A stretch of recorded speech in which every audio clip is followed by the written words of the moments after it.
Hola, ¿qué tal? ¿Cómo están? Bienvenidos. Esta es la segunda edición de Yo Participo, la propuesta que tenemos para compartir con ustedes acerca de la realidad que nos toca vivir en estos tiempos, con el propósito de poder analizar en profundidad los hechos más trascendentes que vienen ocurriendo en las últimas semanas en Montecarlo. Sin demasiado preámbulo, voy a presentarle el tema central de hoy, que estoy seguro a usted le va a interesar y mucho. Y si no le interesa, entendemos que le tiene que prestar atención, porque es un problema que quizás ahora a usted no le afectó, pero no está exento de que le pueda suceder en algún momento. Inseguridad es el tema que hablamos hoy en Yo Participo. Inseguridad en la Argentina. Una realidad, no una sensación. Todos los días, miles de argentinos son víctimas de hechos de inseguridad. Robos, hurtos, secuestros, asesinatos. Somos libres y no podemos recorrer las calles libremente.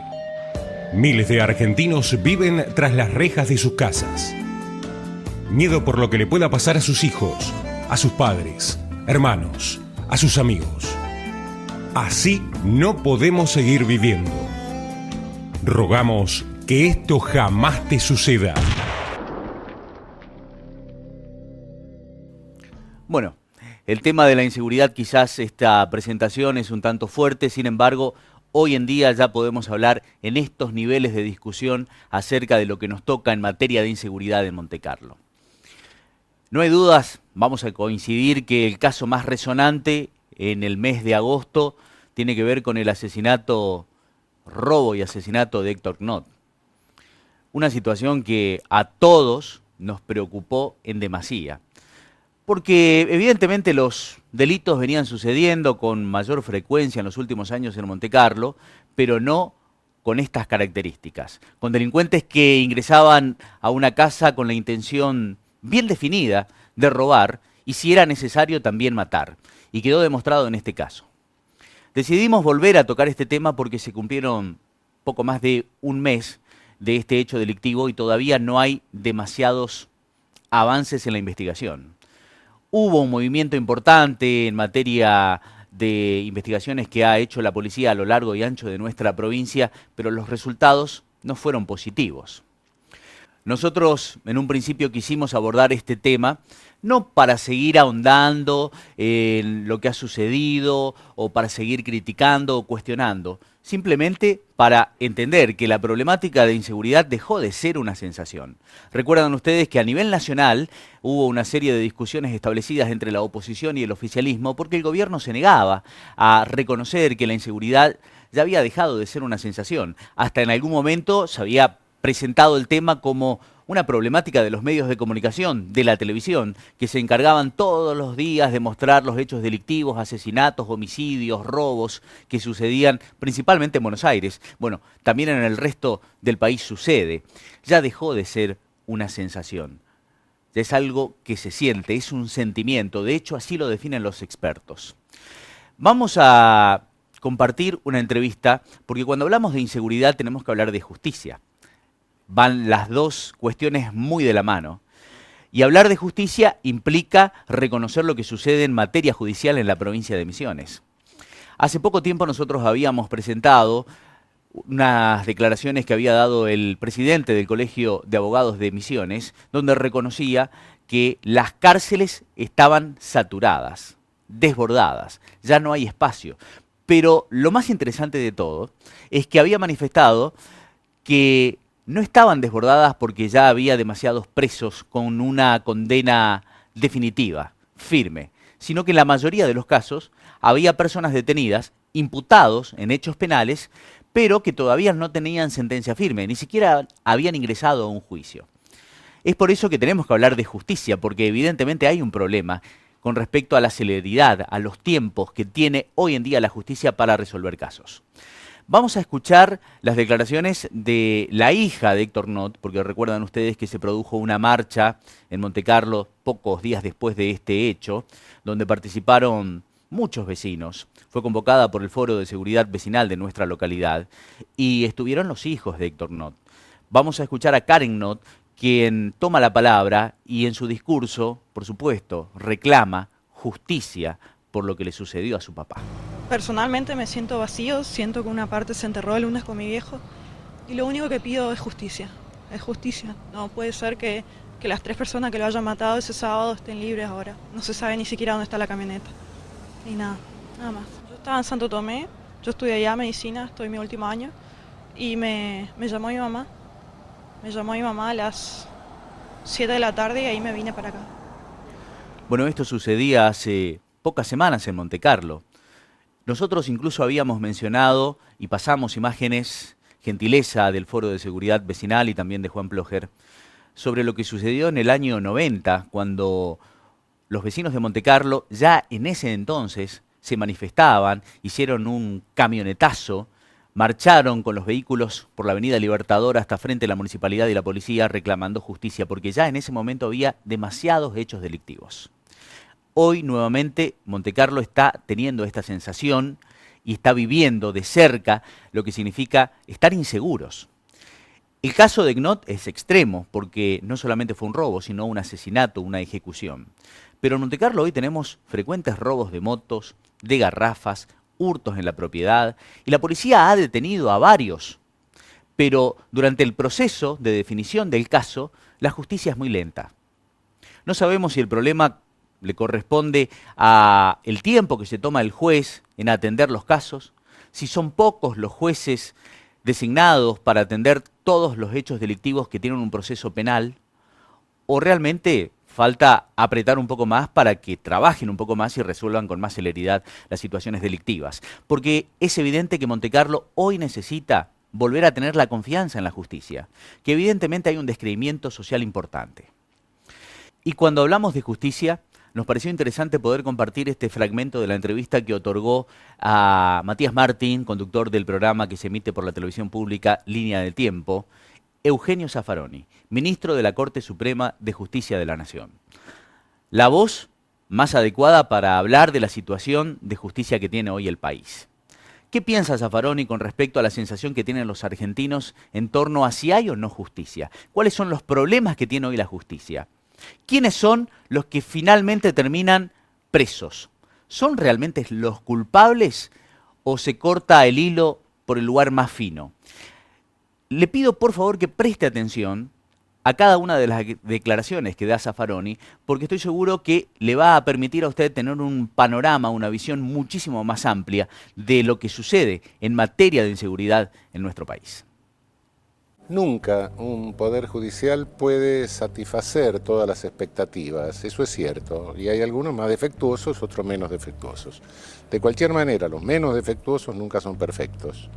Entonces, sí, se requiere una crítica permanente, pero una crítica permanente con una base cierta, con una base de conocimiento, ¿cierto? Claro. Es que hay determinadas tareas que conviven con el error más naturalmente. El error de un médico, el error de un abogado, de un juez. Es inevitable, es inevitable. No solo el error, sino tampoco podés tener un acceso igualitario a la justicia. No hay ningún país del mundo en donde haya un acceso igualitario a la justicia. Hay algunos que tienen un acceso más amplio y otros que tienen un acceso más limitado. Es tremendo eso. Y eso, y bueno, sí.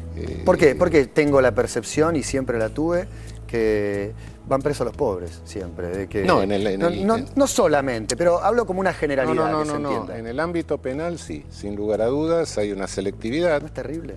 Sí, pero sociológicamente esto está verificado y eso pasa en cualquier parte del mundo. Vos vas a una cárcel y lo que vas a encontrar son los más vulnerables, los que tienen menos poder, generalmente sí, pueden ser los pobres, pero no necesariamente, pero son los más vulnerables siempre, y que por regla general son los autores de las cosas más groseras y más tontas por otra parte. Es decir, tenemos las cárceles del mundo llenas de algunos psicópatas asesinos, no muchos, y una gran mayoría de ladrones tontos. En definitiva es eso. Claro. ¿Por qué se produce eso? Bueno, hay quienes lo teorizan, qué sé yo, las clases sociales, la lucha. Sí. No, se produce por un fenómeno natural. ¿Qué es lo más fácil de detectar? Eso. Claro, igual no hablaba de que en las clases bajas hay más índice de delincuencia, sino de que cuando enfrentan un proceso penal, el que tiene plata termina acomodándose y recibiendo un castigo menor. No necesariamente, puede ser que no sea tan así, pero hay un entrenamiento distinto el que crece en determinado medio aprende una cierta tecnología. Todos aprendemos una cierta tecnología. Sabemos hacer ciertas cosas, otras no las sabemos hacer. Entonces, el que te puede sacar la billetera en el colectivo no puede fundar y fundir un banco. Y por otra parte, para detectar al que te saca la billetera en el colectivo es mucho más fácil que detectar al que funda y funde el banco. Claro. Es esa la cuestión. No es que necesariamente el que tiene más dinero, más poder sale. No, lo que pasa es que no entra. Claro. Porque es más difícil de pescarlo. Es grave. Y bueno, y la policía o cualquiera funciona como burocracia. Y la burocracia es en lo que es más sencillo. ¿Qué es lo más sencillo? Y bueno, llevarse a alguien que va por la calle, tiene cara de ladrón, habla de ladrón, camina como ladrón, se viste de ladrón y roba. Todas estigmatizaciones, generalizaciones. Sí, es el estereotipo, la selección en función de estereotipos, sí. Saca la minoría de más o menos psicópata que puede haber, el resto es eso. Ajá. ¿Cuál es el problema o el desafío más grande que tiene la justicia por delante? Lo que tiene que aprender, resolver, cambiar con más urgencia, ¿crees vos? Bueno, ampliar la base de acceso a la justicia, reducir el nivel de selectividad, por otra parte, y evitar que la intervención de la justicia sea estigmatizante y condicionante de carreras criminales. Lo que ha manifestado Eugenio Zaffaroni, ministro de Justicia de la Nación, es interesante, porque claro, no siempre los delincuentes terminan tras las rejas. Y los que terminan tras las rejas generalmente pertenecen a una condición social muy baja. Pero no significa que solamente tengamos estos delincuentes en el país. Vamos a compartir la primera pausa de esta edición de Yo Participo y después vamos a seguir hablando del tema inseguridad, de la situación que tenemos a nivel social, porque el tema de inseguridad es muy amplio. Cuando mencionamos la problemática de inseguridad, automáticamente tenemos que pensar en la educación, tenemos que pensar en los menores de edad. Recuerdan ustedes que mucho se ha discutido, sobre todo en algún tiempo, sobre bajar la imputabilidad a los 16 años. Un tema que todavía sigue siendo debatido porque hay que reconocer que hoy los adolescentes menores de 18 años cometen delitos. Quizás no homicidios, pero cometen delitos. Este es un tema interesante y después también vamos a estar hablando acerca del trabajo que está realizando el Foro de Seguridad Vecinal de Montecarlo. Vamos a compartir otras entrevistas con Eugenio Zaffaroni que habla sobre el tema de bajar la imputabilidad y también vamos a tener una declaración sobre un hecho que a nosotros por lo menos nos pareció muy preocupante. Ha sucedido hace poco. Robaron mandioca a punta de pistola. Aunque no lo crea, parece mentira, pero este hecho denota otras situaciones que están sucediendo en Montecarlo.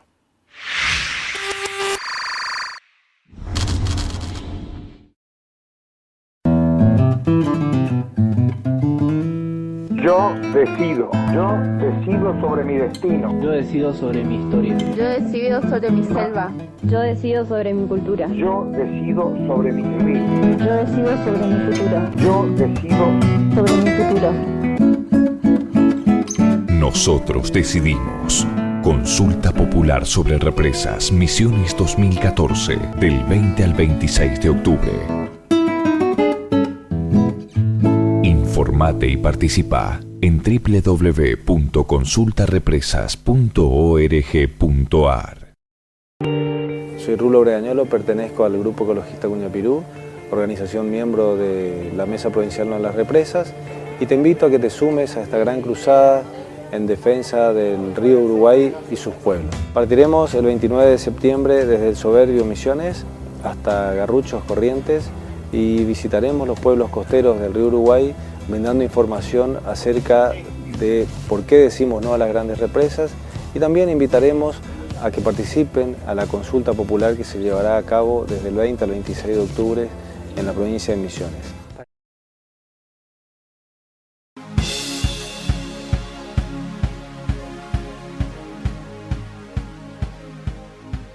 Cuando hablamos de inseguridad, por supuesto, 30 minutos va a ser poco tiempo para desarrollarlo con total amplitud, escuchando todas las voces y analizando todas las partes. Antes de ir a la pausa, les había contado acerca de este hecho que sucedió en el barrio Palomar hace algunas semanas. Una persona que se dirigía a su domicilio, circulaba en su vehículo, observó que en el terreno de un familiar estaban sacando mandioca 5 sujetos. Les preguntó si tenían autorización para extraer las mandiocas y ¿saben qué sucedió? Automáticamente uno de los sujetos sacó un arma y lo redujo. Literalmente como le estoy diciendo. Automáticamente esta persona se vio intimidada, se quedó quieta. El delincuente, aparte de llevarse la mandioca, le robó su teléfono celular y otros elementos. ¿Qué significa esta situación? Hay una lectura de fondo, porque si roban mandioca utilizando o portando armas de fuego, está claro que los delincuentes circulan de esta manera, que están todo el tiempo expectantes de que aparezca la oportunidad de poder concretar un robo. Y esto es lo que hoy, al menos a nosotros, nos preocupa y mucho. Se tomó conocimiento en esta dependencia de un hecho de robo calificado por el uso de armas de fuego ocurrido en una calle Terrada del barrio Palomar, donde momentos antes se comunicó en esta dependencia el ciudadano Rubén, donde manifestó de que unas personas se encontraban sustrayendo mandioca de una propiedad de un familiar de él, y al solicitar las explicaciones del caso, uno de ellos, de estas 5 personas, saca de entre su ropa, ¿no es cierto?, un arma de fuego calibre 22 y le sustrae su teléfono celular y se dan a la fuga. Por suerte el denunciante pudo tomar el dominio del vehículo y con esos datos se solicitó a Investigaciones de Posada donde estaba radicado, y el mismo estaba radicado en la provincia de Buenos Aires. Se montó un operativo tanto en el casco urbano como en las zonas rurales de esta localidad, y a los 40 minutos se logró hallar el vehículo en el casco urbano acá de Monte Carlo, y se procedió a la demora del conductor del mismo, quien manifestó de que desconocía esta circunstancia y que el vehículo lo había prestado a otra persona y lo había recuperado, ¿no es cierto?, recientemente. Una vez que se hizo presente en la comisaría, también en ese momento llega el denunciante a formalizar en forma escrita sus relatos y reconoce a esta persona que fue demorada de 32 años, domiciliada en el barrio Malvina de esta localidad, y reconoce como uno de los autores, más precisamente el que conducía el vehículo. Motivo por el cual se consulta al juzgado interviniente y dispuso la detención del mismo y secuestro del rodado de mención. Posteriormente, con la división criminalística, se realizó la requisa del vehículo, hallando restos de mandioca en el baúl, y en el allanamiento realizado en el domicilio del detenido se secuestró la totalidad de 11 kilos de mandioca. También se procedió a la requisa personal y el secuestro de las prendas de vestir, ya que fueron reconocidas por el denunciante como las que vestía en el momento del hecho. Cuando entendemos que hay delincuentes que ya no solamente cometen robos, hurto a la propiedad privada o esperan la ocasión de encontrarse con una casa solitaria para robar, cuando están armados, cuando impunemente, porque esto sucedió a plena luz del día, cometen un robo de este tipo para llevarse mandioca, está claro que la situación es preocupante. Por supuesto, en este caso también quiero mencionar que la policía tomó conocimiento, tomó la denuncia y pudo detener a la persona responsable de cometer este robo calificado. Aunque parezca mentira, robando mandioca, utilizó un arma de fuego. Pero no es un tema menor. Vamos a continuar acerca de este tema, de cómo se está delinquiendo en nuestra comunidad, porque entendemos que no solamente participan mayores de edad. Y recién lo había mencionado. Hay una problemática interesante que se ha instalado en el debate social que tiene que ver con los menores de edad. Hay muchos robos que están sucediendo, por ejemplo, de motocicletas, de garrafas, donde participan los menores de edad. Y no es un tema menor, porque los menores son inimputables. A partir de los 18 años recién pasan a formar parte del estrato judicial. Por el momento terminan detenidos, demorados y son restituidos a sus tutores, a sus padres. Eugenio Zaffaroni también da una declaración, en esa oportunidad había hablado en un programa que se emite a través de Canal 13, en TN, dando a conocer su postura, porque no es fácil tomar una decisión de este tipo. Cuando nos pasa un hecho de inseguridad, automáticamente consideramos que un adolescente de 16 años tiene plenas facultades y está en uso de razón bien claro para cometer un delito. Cuando uno lo escucha hablar a un adolescente de 16 años que delinque, lo que menos piensa es que, bueno, este joven es víctima de todo un proceso familiar. Lo primero que siente es que tiene que estar preso. Bueno, pero no es tan sencillo. Vamos a escuchar esta parte de las declaraciones que dio también Eugenio Zaffaroni, ministro de la Corte Suprema de Justicia de la Nación. Yo creo que, bueno, desde los 16 años, como todos sabemos, los menores son plenamente responsables en nuestra legislación vigente. El problema se plantea en los menores de 15 o 14 años. Yo creo que hay que someterlos a un proceso penal. El sistema que tenemos es inconstitucional justamente porque no lo somete a un proceso penal. Lo somete a medidas sin ninguna garantía. Es decir, medidas que pueden ser tomadas por los jueces, incluso medidas implica internación, implica, llámese como se llame, es una prisión, ¿no? En este momento, como tenemos un sistema tutelar, se dice, bueno, se los puede tutelar. Y la tutela significa colocarlos en una prisión. Un reformatorio. Sí.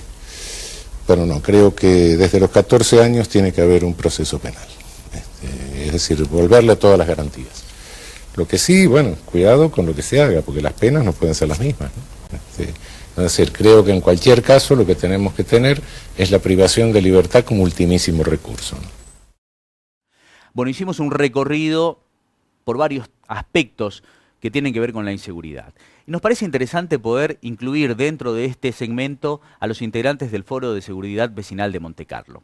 Un organismo que se constituyó, que hizo un trabajo interesante, formó una comisión, trabajan constantemente en reuniones, escuchando a los vecinos, escuchando a la policía, llevando sugerencias.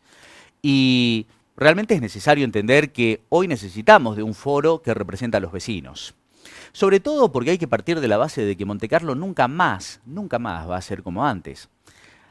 Recuerdan ustedes que podíamos dormir la siesta con la ventana abierta, salir sin llavear la casa, estacionar el auto en cualquier lugar, a cualquier hora, sin ponerle llave o alarma, porque nada sucedía. Tal vez lo que sucedía era el robo de una bicicleta de vez en cuando. Sin embargo, hoy, por ejemplo, hoy tenemos muchos casos, de robo de motocicletas. Es increíble la cantidad de motos que se roban. Y está claro que tenemos bandas organizadas, porque las motos que se roban en Montecarlo no se comercializan acá. Se venden en El Dorado o en Puerto Rico. Y a su vez, las que son robadas en esas localidades terminan siendo comercializadas acá. La policía está haciendo un trabajo interesante con respecto a esto. Pero ¿cuál es el tema? Hoy se roban motos. Antes se robaban bicicletas, hoy motos. Esto significa que en algún momento se van a organizar tanto que las motos van a dejar de ser un negocio y podrían llegar a pasar a los autos. No podemos no ver esta situación. Hasta aquí llegamos con el tema de seguridad. Vamos a compartir brevemente las declaraciones que hace un tiempo dio Pepe Levi, José Miguel Levi, quien preside la comisión, quien se refiere a la importancia de erradicar la denuncia. Aunque resulte engorroso, es importante hacer la denuncia ante cualquier tipo de delito. Esto decía José Miguel Levi. Hay cuestiones mínimas que no podemos entender, que por ejemplo en determinados lugares que tienen que ver con tomar denuncias, por ejemplo la comisaría puntualmente, de que no tomen denuncias o porque no está el comisario, porque no está el subcomisario, porque no está un oficial, siendo que una denuncia hasta se puede tomar sin necesidad de computadora, de puño y letra, y hay cuestiones que me parece que también falta un poco de voluntad, pero bueno, estamos trabajando para eso, estamos preocupados realmente. A mí me preocupa sobremanera que la gente tiene miedo de la policía. Esto es lo que a mí me preocupa sobremanera. Y el miedo significa desconfianza. Y yo creo que estamos trabajando en conjunto con los jefes, con distintos sectores de la policía, y creo que hay buena voluntad, pero me parece que hay que revertir esa situación. A mí me preocupa sobremanera el miedo que tienen, y más luego de los hechos que sucedieron en la ciudad de Posadas en estos últimos tiempos, el miedo con la policía, no tanto con gendarmería ni con prefectura, pero sí con la policía. Eso es lo que a mí personalmente me preocupa.